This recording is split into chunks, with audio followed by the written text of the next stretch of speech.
Bem-vindo ao Mente Empreendedora, com William Câmara e Gustavo Oliveira. Tudo bem, pessoal? Bem-vindos a mais um episódio nosso da Mente Empreendedora e a Mente do Líder do Futuro. Hoje estamos aqui com um convidado especial, Carlos Parisotto, que inclusive é amigo meu aí de longa data, né? Nossa, acho que já deve dar uns 30 anos, mais ou menos, né, Parisotto? É mais ou menos isso. Já entrega a nossa idade. E acho que é muito legal, né? Porque eu acho que eu e você fomos um dos únicos ali da turma, né? Da engenharia. A gente fez engenharia mecânica juntos na Unicamp e fomos um dos únicos a montar empresas, né? E é muito legal de saber que a empresa dele teve muito sucesso. Chamava Cypress, mas ele vai contar um pouquinho como isso evoluiu. E era uma empresa de M&A. Então a gente vai conhecer um pouquinho aí esse caso de sucesso, né? E como isso fluiu e evoluiu, né, Will? Sim, sim. Seja bem-vindo aí, Parisotto. Um prazer estar aqui conversando com você. Estamos curiosos para entender um pouquinho desse mercado que nos interessa bastante. Então, antes da gente começar e já fazer um montão de perguntas, eu queria que você se apresentasse, contasse um pouquinho da sua trajetória pessoal, profissional, que seja interessante para o pessoal conhecer um pouquinho você. Perfeito. Bom, primeiramente, super obrigado. Agradeço a oportunidade de estar falando com vocês. Assim, conteúdo riquíssimo, sabidamente riquíssimo, e eu espero poder contribuir de alguma forma. A minha história profissional começa, enfim, eu fiz engenharia mecânica, como o Gustavo comentou, na Unicamp, e minha primeira experiência profissional foi justamente em engenharia, na Procter Gamble, o que me consolidou a ideia de que eu não queria trabalhar com isso. Então, eu acabei indo para para trabalhar em consultoria estratégica, né? Então chamada Anderson Consulting, que hoje é Accenture, na área de consultoria estratégica. Lá trabalhei em inúmeros projetos, vários deles em finanças corporativas, já lidando, pelo menos do ponto de vista de consultoria, já com o tema de M&A. Depois fui fazer meu MBA nos Estados Unidos, voltei, e aí então a centelha empreendedora, ou o inseto empreendedor me picou, e aí quando eu tinha 28 anos, a gente decidiu montar uma empresa independente para fazer assessoria em processos de M&A, de fusões e aquisições. Desde então a gente ficou 18 anos nessa jornada independente e há cerca de 2 anos e meio fazendo assessoria para clientes grandes corporações e empresas de middle market. E mais recentemente, há cerca de 2 anos, a gente se juntou a uma outra companhia que é a Galápagos Capital.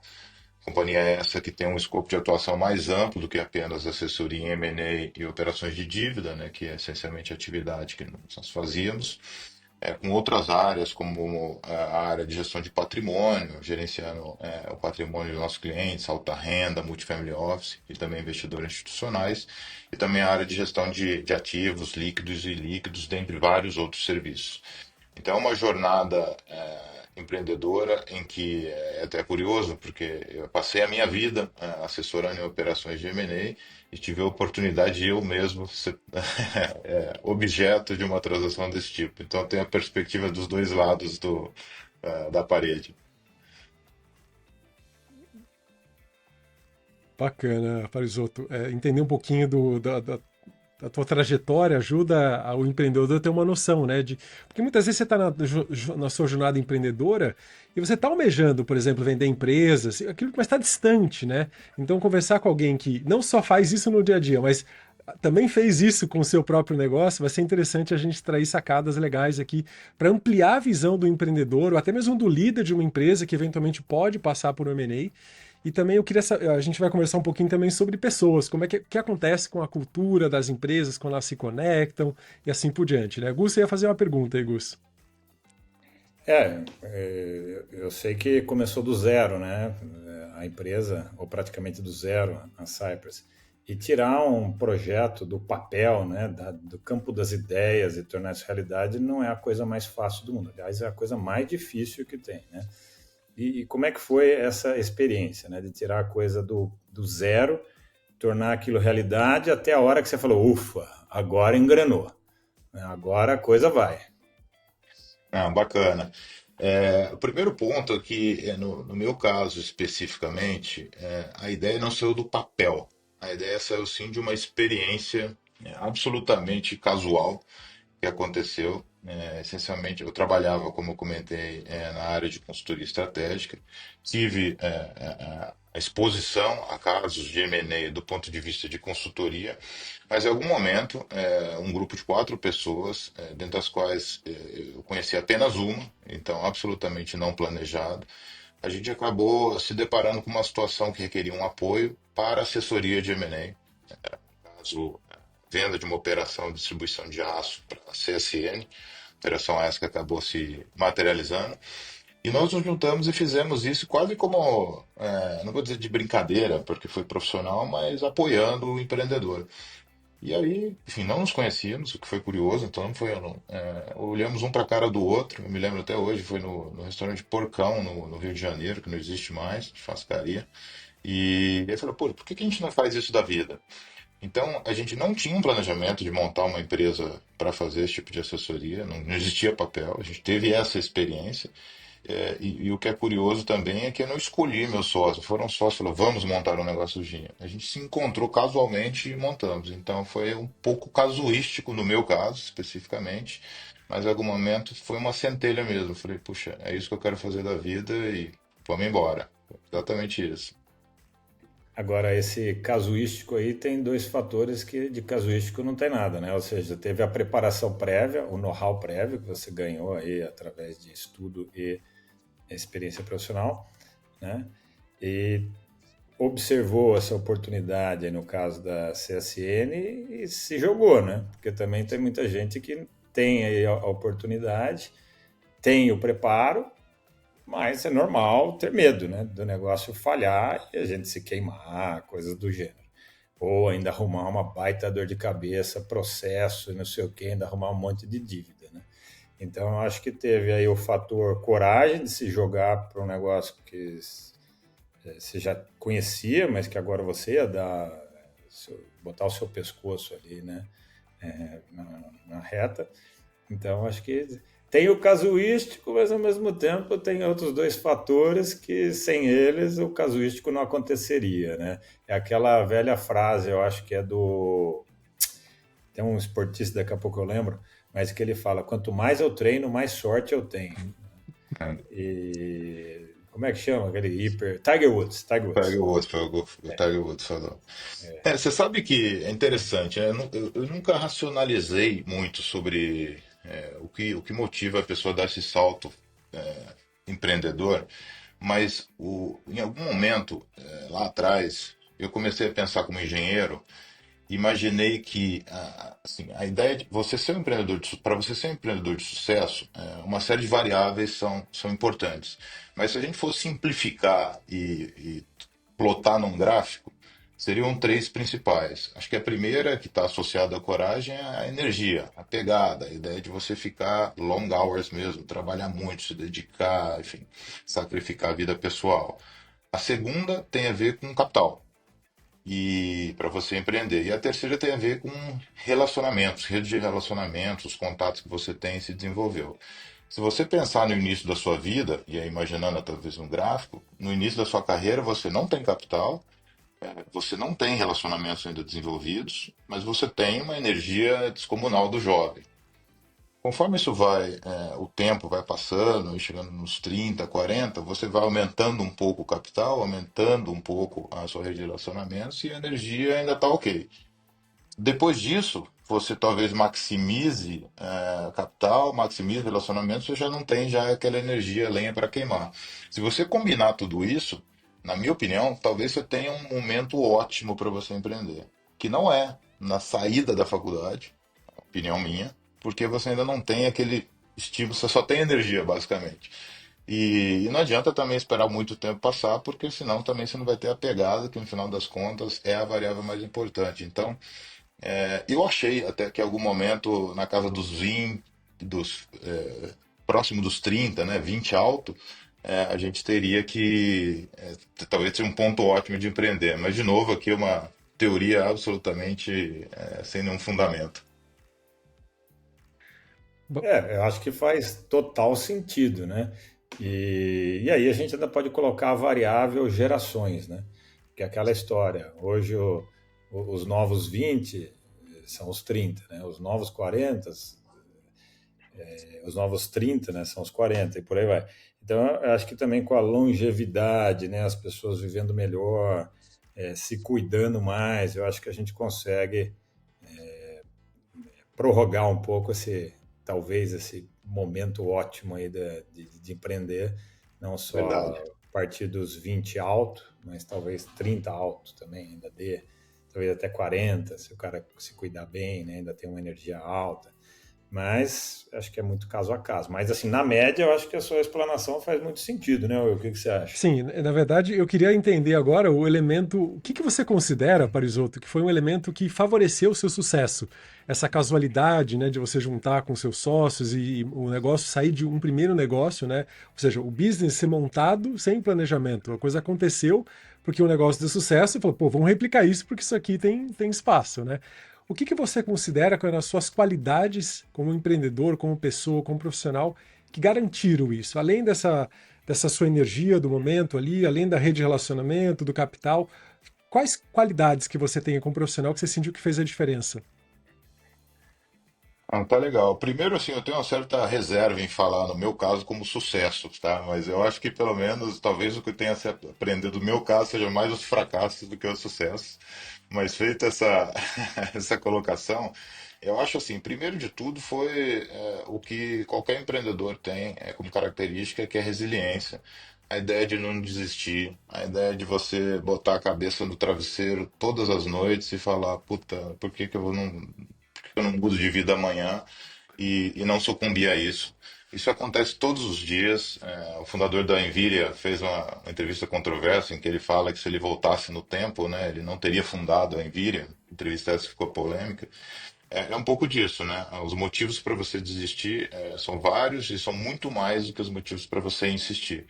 Então, no meu caso, sem sombra de dúvida, foi eu insistir de uma forma que, olhando para trás também, racionalmente, não foi a decisão correta, se eu tivesse que voltar atrás.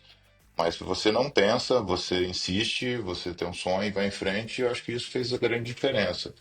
E também, talvez um pouco uma característica que eu tenho, que é muito aplicável, aliás, da minha profissão, que é a ideia de gostar de pessoas, assim, de entender pessoas, de tentar encontrar motivações, interesses por trás de cada pessoa. Isso tanto do ponto de vista de formar time, como do ponto de vista de você conduzir negociações, em que, enfim, você não sabe exatamente o comportamento de cada um, se é verdadeiro, se não é verdadeiro. Então, essa característica eu sempre tive. Então, eu diria que é um pouco resiliência, insistência, persistência, somado a uma componente humana numa área que é uma área talvez não muito pródiga em questão de recursos humanos, né? Que é a área financeira, talvez mais fria, racional e talvez mais menos preocupada com o ser humano, né? Então, talvez se eu pudesse listar, seriam esses dois pontos. Uma excelente combinação. Primeiro, a resiliência que todo empreendedor tem. Eu adorei o que você falou e que você trouxe dessa entrevista aí polêmica.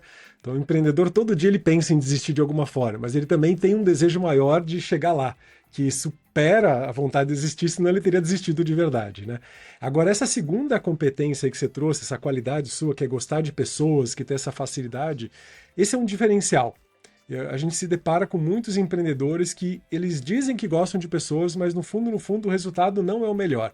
E é uma componente que motivou eu e o Gustavo, por exemplo, a abrir uma empresa para treinar líderes a serem mais humanizados sem abrir mão da performance. Ou seja, treinar essa componente humana, né, essas soft skills, essas habilidades humanas que estão em falta. Hoje em dia, qualquer um tem uma boa expertise, o cara é um baita de um talento, um baita de um especialista, acaba assumindo um cargo de liderança assim, sem nenhum preparo, às vezes até faz um MBA, alguma coisa ali, mas não tem todas as ferramentas da experiência que um líder precisa, né? Quando você fala com um líder iniciante, você fala com um líder de 10, 20 anos, é incomparável as habilidades humanas que aquele líder tem. Essa semana eu fiz entrevista com uma CEO de uma empresa. Assim, o carinho que ela trazia em cada elemento de cada líder, de cada diretor da empresa dela, é apaixonante, arrepiava conversar com ela, do tanto que ela gosta de pessoas, né? E a empresa tem muito sucesso. Então, eu acho que essa variável é um grande diferencial que todo empreendedor deve investir, né? De gostar de gente. Sem dúvida, sem dúvida. E eu acho que, assim, o gostar de gente na minha cabeça é muito menos. Talvez você descreveu uma líder carismática, talvez mais afetiva. Na minha cabeça, é realmente entender a motivação, o interesse particular de cada um, porque muitas vezes, talvez, a sua atuação do ponto de vista de gestão, de supervisão, ou de liderança, ela não necessariamente precisa ser afetiva, cuidadosa, carinhosa. Depende um pouco do perfil de cada uma das pessoas. Então, eu acho que é um pouco entender a característica de cada um, motivação, porque tem gente que é mais movida, inclusive performa mais e tem uma qualidade de trabalho profissional muito melhor, sob pressão, eventualmente de uma forma mais direta, pragmática, que outras que requerem um pouco mais de carinho, um tapa nas costas, um pep talk, tudo, enfim. Então, eu acho que o que eu gosto muito, acho que para mim gostar de pessoas não é ser o gente boa. Para mim gostar de pessoas é entender o que as pessoas, o que motiva as pessoas, o que elas gostam, o que pode fazê-las performar mais. É mais nesse aspecto. Não de ser o líder carismático, extrovertido, agradável, não, assim, é ser o líder que aquela pessoa precisa ser. Essa é uma característica bem particular. Alguns líderes são mais carismáticos, mas nesse caso, no caso dela, acho que nem era tão carismática. Ela gostava de entender as motivações de cada um e o que ela estava me Legal. passando o que cada um precisava melhorar, sabe? Para a gente poder criar um plano mais detalhado para a empresa. Mas assim, a forma como ela colocava era sem ofensa, era humana, era pensando no desenvolvimento real mesmo do futuro daquele líder, né? Mas acho que Legal. foi legal esse debate aqui sobre essas duas coisas, porque é fácil misturar, né? Achar que para você ser, vamos dizer assim, humanizado, você tem que ser o paizão, a mãezona e não sei o quê, o líder carismático. Não necessariamente, você pode ser extremamente pragmático, extremamente, né, engenheiro, vamos falar assim. Nós três aqui somos engenheiros, mas ao mesmo tempo você está preocupado com a pessoa, genuinamente, né? E o que ela está buscando, se o que você está ofertando está indo de encontro com o que ela quer, e conhecendo um pouco de M&A, isso é fundamental, né? Porque se você não entender o que as pontas querem, e é aí quando você fala de entender, não é só número, né? É o valor, é o que move a pessoa à frente, não sai negócio, basicamente, né? Não sai, porque o cara pode enroscar por uma questão de ego, por exemplo. E às vezes o número é favorável ao cara, né? Mas às vezes o ego, o cara retrocede. Ele fala, não vou fazer. Entender essas Exatamente. motivações é uma arte mesmo. Sem dúvida, sem dúvida. Tem um caso interessante, Gustavo, você fez esse comentário e me lembrou. Esse eu posso citar porque é antigo. A gente estava assessorando uma empresa uma das grandes aí, redes de combustível, né, distribuição de combustível, que estava fazendo uma aquisição de uma cadeia regional no sul do país, Santa Catarina. E, enfim, acelerando a história, todo o processo foi feito, negociação, preço, condições, etc. Ao final, o fundador não nunca dizia não. Aumentava o preço, não cedia. Mudava as condições, não cedia. No final das contas, era um empresário regional relevante na sua sociedade, um cara envolvido com a comunidade, enfim, que aparecia no jornal, etc. E essa transação saiu no press release. A gente resolveu isso no press release, porque a preocupação dele era que não queria que a sociedade enxergasse que uma companhia global de combustível adquiriu uma empresa regional. Então, no press release, a gente tomou cuidado de falar, a companhia global de combustíveis fez uma associação estratégica com a companhia XPTO regional, e isso demoveu assim, a resistência que ele tinha. Então você vê, não era o preço, não eram as condições, não era nada disso. Assim, ele não queria ser o engolido, ele queria ser o cara que preservar perante os pares, a sociedade, a comunidade da qual ele fazia parte, regional, assim, continuasse o enxergando dessa forma, como alguém relevante. Interessante isso, cara. Totalmente psicologia. Conseguir entender essas motivações do ser humano, independentemente do nível da liderança. Pode ser um líder iniciante que está querendo galgar o seu espaço, ou pode ser um empresário com 30 anos de experiência, uma liderança forte, relevância. O elemento pessoal ele é sempre levado em consideração e a gente tem que saber lidar com isso, né? Isso me levantou aqui, Parisotto, uma pergunta sobre gestão de pessoas, né? Como a gente está falando de pessoas, falou que gosta dessa parte, de entender as motivações verdadeiras do indivíduo. Você citou esse caso que eu achei muito interessante, que tem a ver com com o papel, né, com a imagem do líder. Você já fez muitos M&As, você participou, você realmente realizou muitos M&As, né, vamos dizer assim, fez com que acontecessem. E algo que sempre me gerou curiosidade, né? Como é que funciona quando uma empresa se funde a outra, ou uma compra a outra? Como é que funciona com as pessoas, com os líderes da empresa? O que você vê de vantagens, né, e desvantagens nessa operação, que é muito complexa, é muito ampla, mas como é que fica a cultura da empresa? Não, tá legal. Assim, você está tocando num ponto que é nevrálgico, do ponto de vista de avaliação de uma operação de M&A, né? Que não é a operação propriamente dita, mas é o pós-M&A, né? Tem milhares de estatísticas que mostram que mais da metade, depende da fonte, chega de 70% das transações de M&A acabam não atingindo os objetivos esperados e majoritariamente e essencialmente por conta de diferenças de cultura, por conta de uma talvez inadequado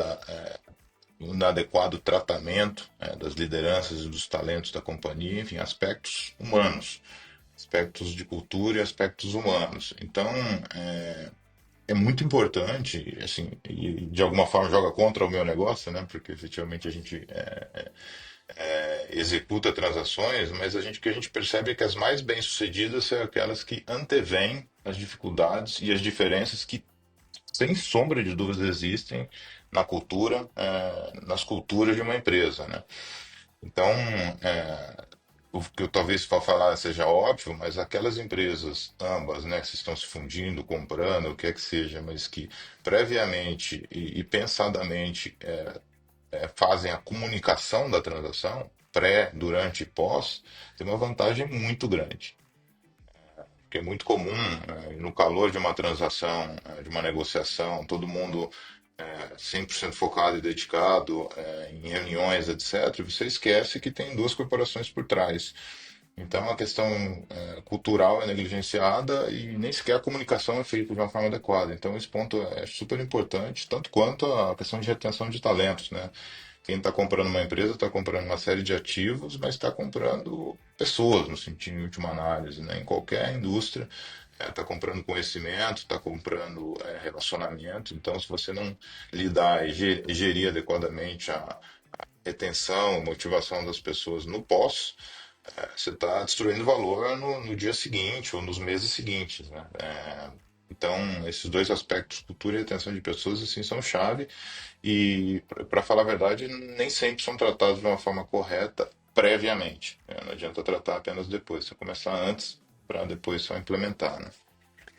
Eu acho que dá até para se arriscar, né, de acordo com essa estatística que você comentou de 50%, 70%, né, no pós-M&A não atinge necessariamente os objetivos, por conta de diferenças culturais, de pessoas, etc., dá para arriscar dizer que 50%, 70% dos M&As não se preocupam com o pós, né, com as pessoas e tal. Está preocupado com a planilha, com deixa eu ver o valuation, deixa eu ver isso, aquilo, esquece que o valuation só vai acontecer, né? Valuation, a valorização da empresa, só vai acontecer se as pessoas fizerem aquilo acontecer, né? É óbvio que nada acontece por acaso.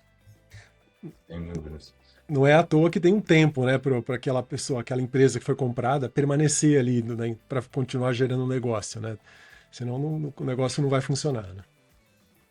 Mas assim, é verdade, tem uma série de provisões de retenção, até de lock-up, né, de você prender, reter por um período, incentivar por um período XYZ, mas no final das contas e bacana saber que tem empresas como a de vocês surgindo justamente para endereçar esse tipo de tema, né? Não basta aprender, não basta reter, não, né, não é só pagar bem. Eu tive um professor no MBA que era até o head de RH do Morgan Stanley, que ele falava uma frase que por exemplo, dinheiro, né? Não, paga bem, os caras ficam. Falava, money is not a motivator, it's a demotivator. O dinheiro ele não motiva, ele desmotiva se não tiver, mas ele não é suficiente para você garantir que a pessoa produza satisfeita, etc, né? Então, transcende um pouco a motivação das pessoas, tem que ser realmente bem pensada. É, o ambiente, o clima, os desafios. Não adianta, de repente, duas equipes se juntam ali, os desafios triplicam, ou pelo contrário, né, perdem, os desafios desaparecem, ou o clima interno fica terrível, porque um quer se mostrar melhor que o outro, e aí acontece um caos. Nós já tivemos oportunidades de atender empresas pós-M&A, durante M&A, antes, preparando os líderes para ficarem mais adaptáveis para o M&A. Então, tivemos oportunidade de trabalhar com diversos tipos de empresa, diversos tamanhos, né, antes, durante e depois dessa operação. Então, foi divertido ver o quanto vale a pena investir numa preparação, o quanto é importante no pós, e também quanto é importante durante a transação, porque as pessoas ficam com muita incerteza. E empresas que comunicaram bem, que foram muito bem transparentes, então que facilitou o processo. Imagina uma que não é tão transparente, né? Pois é, É, é verdade. Agora, falando um pouco de, de erros, né? De desacertos aí, de falhas, tal. Não sei se você pode ou se você se lembra de algum grande erro aí que você cometeu e que lhe custou muito aprendizado, né? E que no final acabou fazendo ter sucesso, mas que na hora parecia, né, o fim do mundo. Já passei por alguns desses, assim, que você erra, você fala, puta, agora vai tudo pro prédio. Aí você dá a volta, você aprende, você corrige, você evolui, né? Não sei se teve alguma coisa assim que foi um baita erro, ou não tão grande, mas que fez você dar a volta e aquilo fez você crescer, na verdade, né? Assim, uma das coisas que, assim, eu posso separar aqui as discussões como a que eu observo nas empresas, os meus clientes, quando estão conduzindo negociações, e talvez aí eu tenha uma amostra mais estatisticamente relevante para opinar, e o meu próprio caso, tá? No caso que a gente vivenciou há 2 anos atrás. Mas os erros sempre, assim, essencialmente o principal erro realmente é a questão de pessoas, né? Você esquecer que o que você está comprando ou o que você está vendendo é o know-how acumulado, é a motivação acumulada das pessoas. E todas as transações que, considerando a importância desse tema, instituíram instâncias, seja um comitê, seja chame de PMO, chame do que quiser, mas que de uma forma diligente, organizada, cuidaram de ouvir todas as pessoas ao longo do processo, e alinhar as diferenças, os problemas, comunicar as incertezas, os erros ao longo do processo, foram mais bem-sucedidas. Aqueles que deixaram isso de uma forma mais passiva ou reativa, até quando surgiu o problema, reunia as pessoas para comunicar, não funcionou. Então, o que eu percebo é que não basta apenas reconhecer que as pessoas é o tema mais importante, um dos temas mais importantes, o maior tema de fracasso nesse tipo de operação, mas você tem que instituir, dada a relevância, você tem que investir tempo, você tem que comunicar adequado, você tem que instituir órgãos, comitês, etc., durante muito tempo para garantir que isso tenha uma transição adequada. E então, talvez o que eu pudesse apontar é ser tão simples quanto isso: a instituição de instâncias para acompanhar o desenvolvimento, a integração, pós-aquisição, do ponto de vista das pessoas. Então, a função de recursos humanos aqui é muito crítica. um elemento que a gente observa, não só com clientes que a gente já teve, mas com prospects, que estão, empresas que estão fazendo M&A e buscam a gente para entender como a gente trabalha, como a gente funciona, eles trazem uma dor muito comum, né, que é muitas vezes um clima de incerteza, um clima que gera muito estresse, muita ansiedade antes, durante e depois do processo. Isso faz cair performance. As pessoas param de performar, os líderes deixam de ser bons líderes e ficam lá naquela expectativa de algo inesperado acontecer e acabam desempenhando pior. Então, elas buscam a gente justamente para tentar resolver esse gap de performance que muitas vezes o líder acaba passando nessa circunstância. Eu já acompanhei executivos em M&As grandes onde realmente é um estresse exagerado, então são fases de muito estresse, que abalam mesmo, mexem muito com o executivo, e precisa de alguém acompanhando, assim, dando um apoio, ouvindo, conseguindo trazer soluções, perspectivas, elementos que possam abrir o espaço ali para a pessoa conseguir funcionar, senão ela deixa de operar, né? Você já viu isso acontecer, Parisotto? Bastante, bastante. Assim, essa é uma dor comum, é uma queixa comum e muitas vezes uma surpresa negativa, também comum para muita gente. Comprar uma empresa, no dia seguinte você vê 30% dos seus principais executivos saírem. Ah, não, mas eu tinha o lock-up. Ou você vê a performance cair abruptamente nos primeiros trimestres após a aquisição. Ou ainda, você vê que é também super comum, né? Você fez a melhor das avaliações financeiras, identificou sinergias ótimas e maravilhosas, óbvias, fáceis de atingir, mas que não se materializaram porque ninguém estava empenhado em fazê-las acontecer. Então acontece com frequência isso. De novo, a estatística infelizmente não é boa, mas eu acho que tem caminhos para solucionar e passa pelo tema pessoas. Então, essa questão do choque cultural, essa questão da diferença de abordagem, a questão de retenção de talentos, etc., realmente é realmente a variável-chave para o fracasso ou o sucesso de uma operação. Na nossa experiência, a mente do líder, não que ela seja frágil, né, mas ela está sempre muito ocupada com muitos elementos. E esse é um elemento que ele não fazia parte da equação, ou não era esperado que ele fosse gastar tanta energia no processo de trabalho dele. É um sonho, eu quero fazer que isso aconteça, mas a hora que a coisa entra em movimento, ele fala, putz, isso aqui está gastando uma energia inesperada. E aí por isso que a performance acaba baixando, por isso que alguns falam, não, eu não vou aguentar isso aqui, eu não vou querer isso, eu prefiro sair agora, porque senão isso aqui vai me trazer problemas, né? Aí que entra, por exemplo, a upskill. A upskill ela nasceu baseada nessa necessidade, né, de aprimorar lideranças para conseguir desempenhar melhor em situações incertas, em ambientes críticos. E a gente tem conseguido resultados muito interessantes. A gente pegou um grupo, uma empresa, um ano passado, na verdade, durante 6 meses. Na verdade, durante um ano, mas em 6 meses, com 22 líderes na nossa plataforma, a gente conseguiu um aumento de performance de 15%. E eram líderes que estavam passando por momentos parecidos, assim. Então foi interessante a gente ver uma estatística num curto espaço de tempo, só porque os líderes estavam sendo acompanhados, né, por mentores de liderança, né? Foi interessante. Parisotto, uma última não, mas mais uma pergunta, ainda tem mais duas perguntas que eu queria fazer para você. Essa sua área é de muita... Eu tenho muita curiosidade nessa área, de entender assim, por trás de tudo isso, né? E você trouxe aí um pouquinho dos seus acertos, um pouco dos erros comuns que você considera.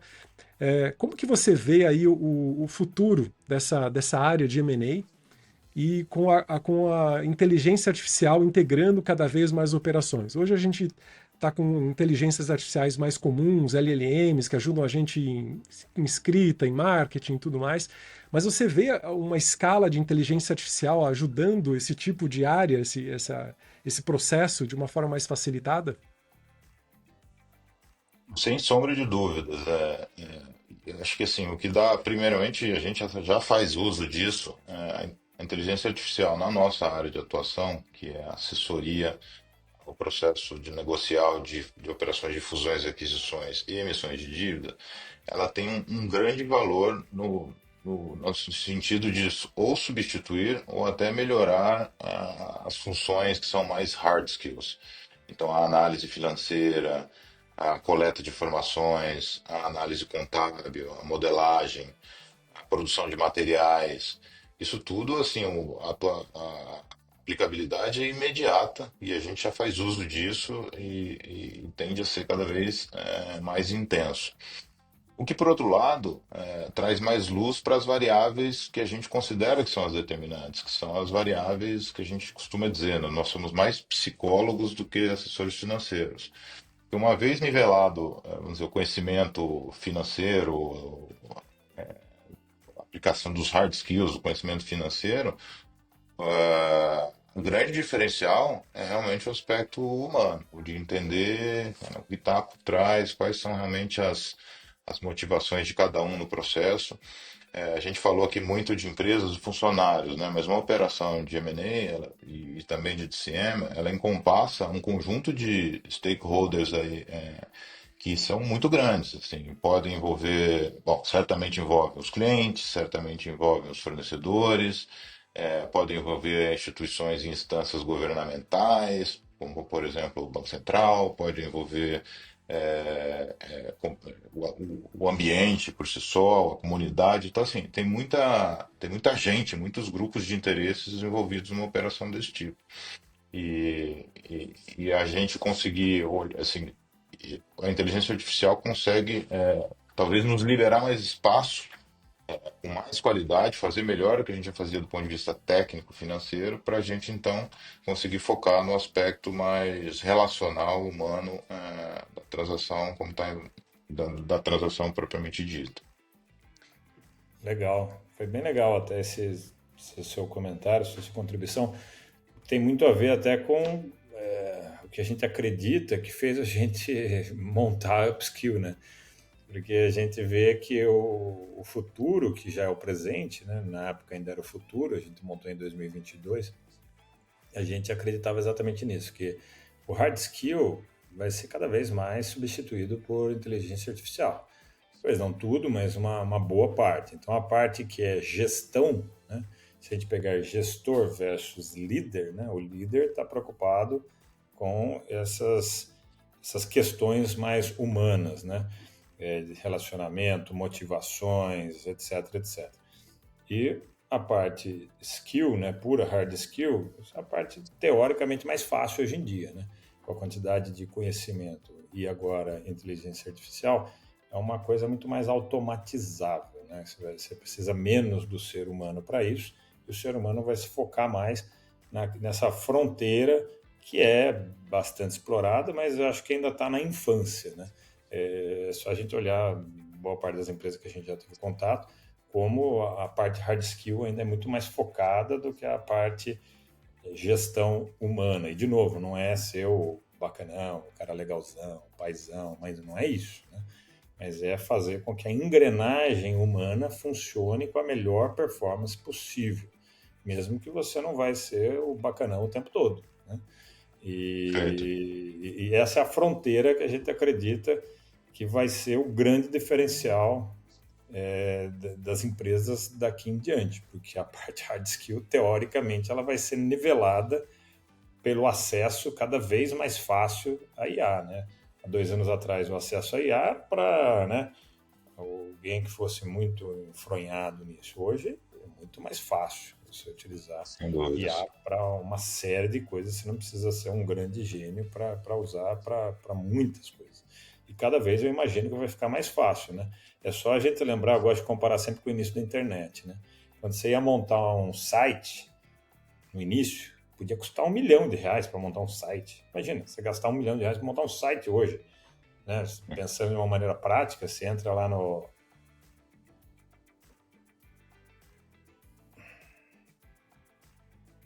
Caí e voltei. Voltou, mas ele faz o corte automático, pode Ok, continuar. tá. Hoje você pega lá Wix, pega uma série de ferramentas, você cria o site sozinho. Você não precisa nem saber de programação, Mas é. né? Eu acho que a inteligência artificial está caminhando nessa direção. Daqui a pouco vai ter tutorial para tudo, né? Então, o basicão da coisa, que antes uma empresa gastava 1 milhão, ela vai gastar R$ 1.000 por mês, né? Então isso vai ficar cada vez mais democratizado, né? E a diferença vai ser o ser humano mesmo, né? Já tem um livro antigo, eu sei que é um pouco fora do âmbito profissional aqui, do Domênico de Masi, lá atrás, escreveu O Ócio Criativo, né? Ele previa que, na realidade, a automação, né? Não existiu o termo inteligência artificial, mas a automação de atividades ia fazer florescer a criatividade humana, né? Então, a gente talvez esteja começando a perceber isso, principalmente inicialmente aqui no escopo profissional. Eu acho que a gente vai amplificar essas competências humanas, essa criatividade. A gente acho que vai para um nível que a gente não imaginava que pudesse chegar, por essa ajuda relacional que essa inteligência extra traz para a gente. Nivela, né? Porque uma coisa é ter uma inteligência desnivelada, uma coisa é você conseguir nivelar todo mundo naquela competência, e aí a coisa escala para um nível muito alto, né? E eu até penso, você estava comentando sobre a inteligência artificial, Parisotto, ajudar nessa parte de hard skills, nesses elementos mais técnicos e tudo mais, que vocês acabam atuando de uma forma mais humana no processo, né? Eu vou até fazer uma provocação, porque na nossa plataforma hoje a gente já tem virtualização de mentores. A gente já consegue pegar um mentor específico, por exemplo, você é um profissional na área de M&A, hoje a gente já consegue colocar você ali, mesmo que você não tenha livro escrito ou artigo escrito, a gente já consegue colocar você num processo de captação de informações para ver como se você fosse virtualizado e você pudesse falar com você mesmo e você pudesse perguntar como que você tomaria decisão nesse negócio, né? Então, hoje a gente consegue tentar Interessante. captar o framework da forma como você toma decisões, como você relaciona ideias, como é a sua criatividade. Então, a gente analisa 10 competências ali do líder, do mentor, do empresário, e consegue traduzir no nosso framework de inteligência, de inteligência artificial e de habilidades humanas. Você acha que em algum momento a inteligência artificial seria capaz de fazer na tua área o que você e pessoas que fazem o que você faz nessa parte humana? Eu acho que vai existir, aqui é um pouco filosofal, né, essa pergunta, né? Sim, Eu acho que até um certo ponto sim, mas eu acho que, eu realmente acredito que tem uma componente humana, íntima, que não é substituível. Acho que não tem algoritmo que vai conseguir permitir. Envolve um pouco mais intuição, sensibilidade, etc., que talvez a inteligência artificial não chegue. Enfim, não sou um futurólogo, mas eu acho que sempre vai existir um limite para isso. que legal. E tem uma pergunta que a gente sempre faz aqui no final do nosso podcast para o convidado, né? É uma dica para quem está começando a empreender, para quem está começando a liderar e gostaria de ter algum elemento a mais.